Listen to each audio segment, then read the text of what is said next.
Assalamualaikum warahmatullahi wabarakatuh. Kami dari kelompok 2 yang beranggotakan Sherlyn Aryani Utomo dengan NIM 2018-310648, Fernanda Redita Putri dengan NIM 2018-310651, dan saya sendiri Hania Barmin dengan NIM 2018-310-697, dan yang terakhir Ariel Aurelia dengan NIM 2018-310-698. Di sini kami akan mempresentasikan mengenai ide riset kami yang berjudul Pengaruh Likuiditas, Struktur Modal, dan Kepemilikan Manajerial terhadap Kinerja Perusahaan Manufaktur. Next.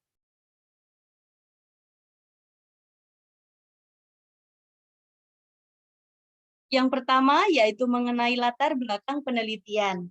Perkembangan perekonomian di Indonesia saat ini berkembang sangat pesat karena sudah memasuki era globalisasi atau era pasar bebas, di mana dalam sektor industri sekarang pelaku bisnis harus peka terhadap perubahan dan kebutuhan manusia yang kian hari semakin meningkat.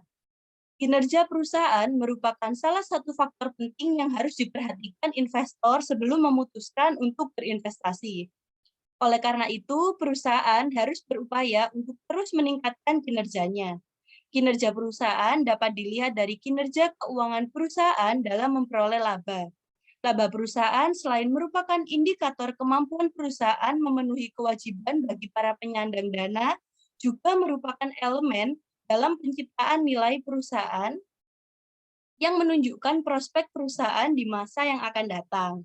Fenomena yang terjadi pada perusahaan manufaktur yaitu PT Unilever Tbk membukukan kenaikan penjualan bersih sebesar 0,3% menjadi 32,4 triliun pada kuartal 3 tahun 2020.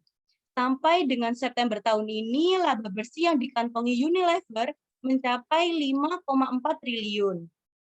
Pertumbuhan kinerja kuartal ini ditopang oleh pertumbuhan penjualan domestik yang mencapai 0,8%. Unilever mencatat peningkatan positif terhadap penjualan retail domestik sebesar 1,7%. Next. Yang selanjutnya yaitu mengenai mengapa penelitian ini dilakukan. Yang pertama, peneliti merasakan adanya ketertarikan akan variabel-variabel yang akan diteliti, yaitu yang pertama mengenai variabel independen, ada likuiditas, struktur modal, dan kepemilikan manajerial. Lalu ada variabel dependen, yaitu kinerja perusahaan. Peneliti juga mengetahui bahwa perusahaan juga harus pandai dalam mengelola informasi mengenai kinerja perusahaan, dan perusahaan juga dituntut untuk memiliki kinerja perusahaan yang baik, serta mampu memanfaatkan sumber daya dengan efektif dan efisien untuk mencapai visi dan misi perusahaan. Kinerja perusahaan merupakan salah satu faktor penting yang harus diperhatikan investor sebelum memutuskan untuk berinvestasi. Sehingga dari hal-hal yang sudah saya jelaskan sebelumnya, dan dari ketiga variabel independen yang sedang diteliti oleh peneliti, peneliti ingin mengetahui adakah pengaruh variabel independen terhadap variabel dependen. Next. Setelah mengetahui latar belakang penelitian dan alasan mengapa penelitian ini dilakukan, yang selanjutnya yaitu penyusunan rumusan masalah. Yang pertama, apakah likuiditas berpengaruh terhadap kinerja perusahaan? Yang kedua yaitu apakah struktur modal berpengaruh terhadap kinerja perusahaan? Dan yang terakhir, apakah kepemilikan manajerial berpengaruh terhadap kinerja perusahaan? Next.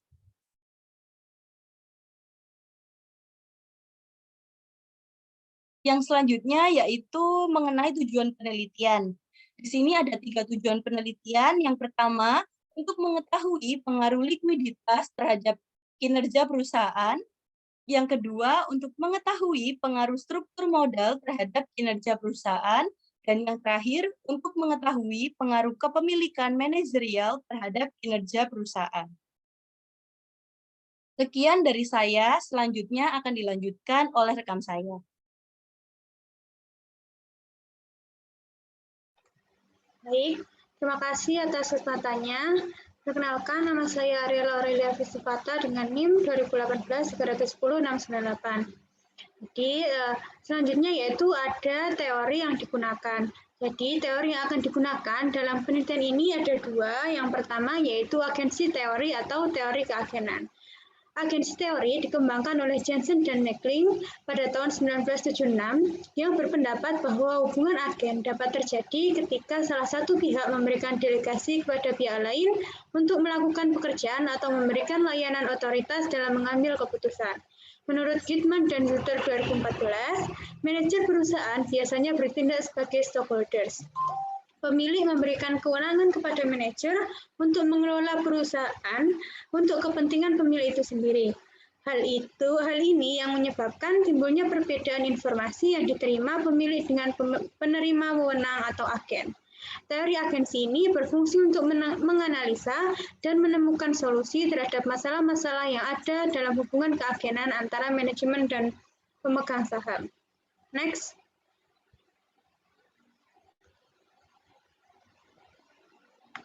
Selanjutnya, yang kedua ada teori trade-off. Teori trade-off ini membahas mengenai hubungan antara struktur modal dengan nilai perusahaan. Menurut Brigham dan Houston 2011, teori trade-off ini disebut juga teori pertukaran leverage, yang mana perusahaan menukar manfaat pajak dari pendanaan utang dan masalah yang timbul oleh potensi kebangkrutan. Next. Selanjutnya ada hubungan antar variabel. Yang pertama yaitu ada pengaruh antara likuiditas terhadap kinerja perusahaan. Likuiditas sendiri adalah kemampuan perusahaan untuk memenuhi kewajiban keuangannya pada saat ditagih. Suatu perusahaan yang mampu memenuhi segala kewajiban finansialnya dapat dikatakan liquid. Perusahaan yang mempunyai tingkat likuiditas yang tinggi juga cenderung akan memiliki aktiva lancar lainnya yang dapat dicairkan sewaktu-waktu. Dengan tingkat likuiditas baik dari tahun ke tahun, sehingga mendapatkan kepercayaan di mata investor dalam meningkatkan kinerja perusahaan. Yang selanjutnya ada pengaruh struktur modal terhadap kinerja perusahaan. Menurut teori trade-off, hubungan positif antara struktur modal dan kinerja perusahaan terjadi karena perusahaan-perusahaan yang profitabel akan menanggung biaya kesulitan keuangan yang lebih rendah. Nah, hal ini dapat mengakibatkan pembiayaan dengan menggunakan utang yang lebih murah. Yang terakhir ada pengaruh kepemilikan manajerial terhadap kinerja perusahaan. Menurut teori keagenan, dengan adanya kepemilikan manajerial dalam perusahaan akan dapat mengurangi konflik keagenan. Manajemen yang memiliki saham tentunya akan lebih mengetahui kondisi sesungguhnya perusahaan yang dia miliki, sehingga manajemen yang memiliki saham akan bekerja sebaik mungkin agar manajemen memiliki keuntungan dari jabatannya sebagai jajaran manajer serta posisinya sebagai pemilik perusahaan. Semakin besar kepemilikan saham oleh manajer dalam perusahaan, maka semakin produktif tindakan manajer dalam memaksimalkan kinerja perusahaan. Terima kasih. Selanjutnya akan dijelaskan oleh rekan saya.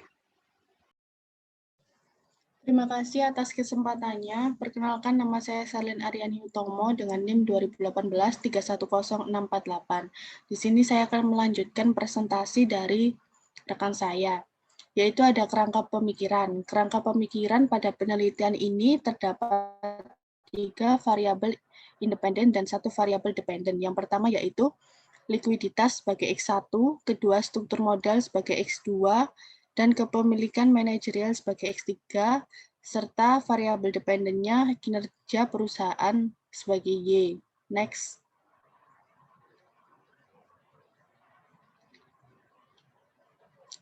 Lalu ada hipotesis penelitian. Hipotesis pada penelitian ini yang pertama yaitu H1, yaitu likuiditas berpengaruh terhadap kinerja perusahaan.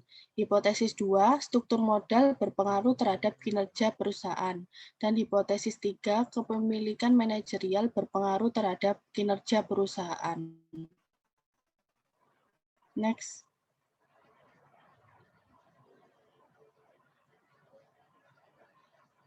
Lalu dalam metodologi penelitian terdapat 2 macam, yaitu rancangan penelitian dan batasan penelitian.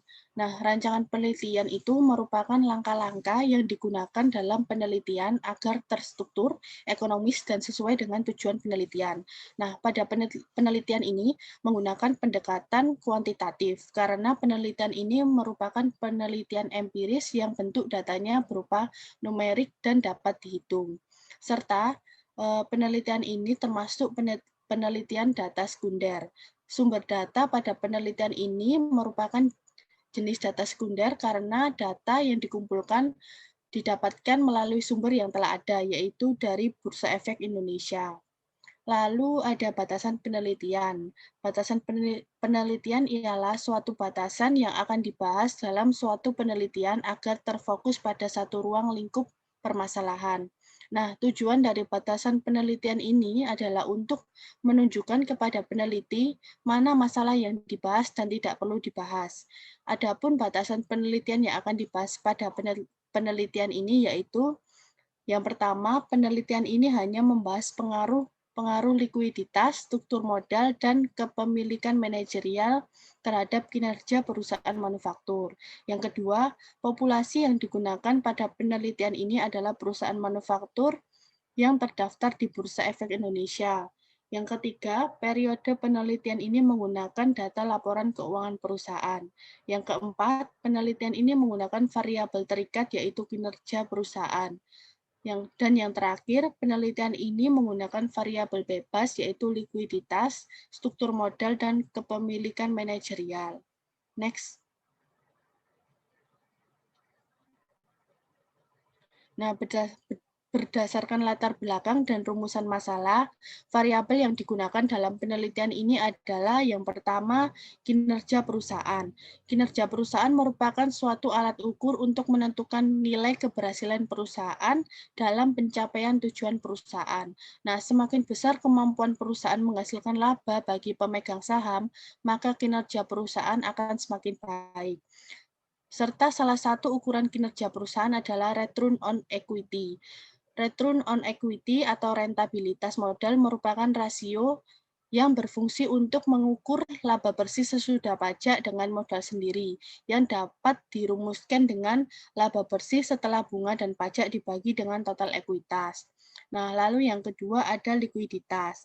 Likuiditas sendiri merupakan rasio likuiditas yang menunjukkan kemampuan perusahaan mendanai operasional perusahaan dan melunasi kewajiban jangka pendeknya. Dapat dirumuskan sebagai berikut, yaitu aktiva lancar dibagi dengan utang lancar. Terima kasih, selanjutnya akan dijelaskan oleh rekan saya.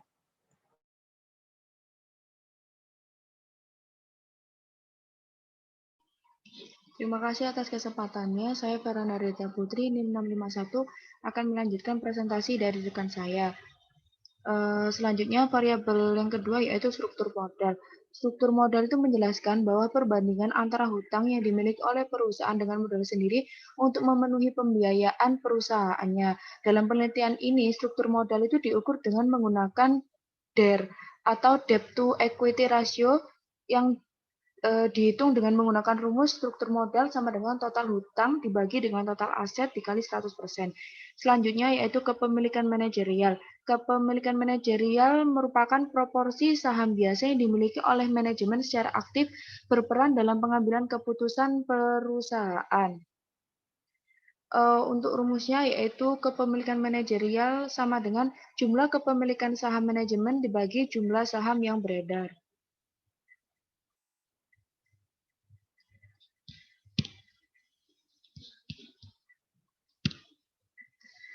Selanjutnya yaitu populasi, sampel, dan teknik pengambilan sampel.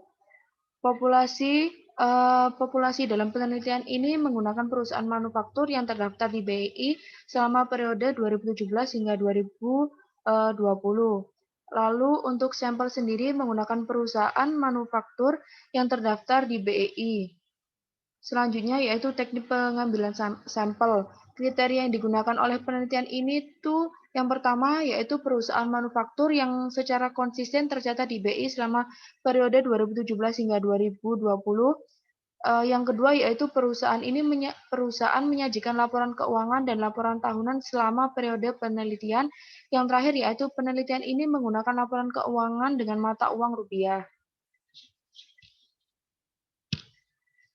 Selanjutnya teknik analisis data. Untuk yang pertama yaitu analisis deskriptif. Analisis deskriptif itu merupakan metode yang menggambarkan secara sistematif dan faktual tentang fakta antar variabel yang diamati dengan cara mengumpulkan, mengolah, menganalisis, dan menginterpretasi data. Dengan adanya analisis deskriptif ini dapat melihat gambaran suatu data yang dilihat dari nilai maksimum, minimum, nilai rata-rata, dan standar defisiasi. Selanjutnya yaitu analisis regresi linear berganda. Analisis dalam penelitian ini adalah analisis regresi linear berganda. Analisis ini merupakan hubungan secara linear antara lebih dari satu variabel independen terhadap variabel dependen untuk mengetahui apakah memiliki pengaruh negatif atau positif. Selanjutnya yaitu uji asumsi klasik.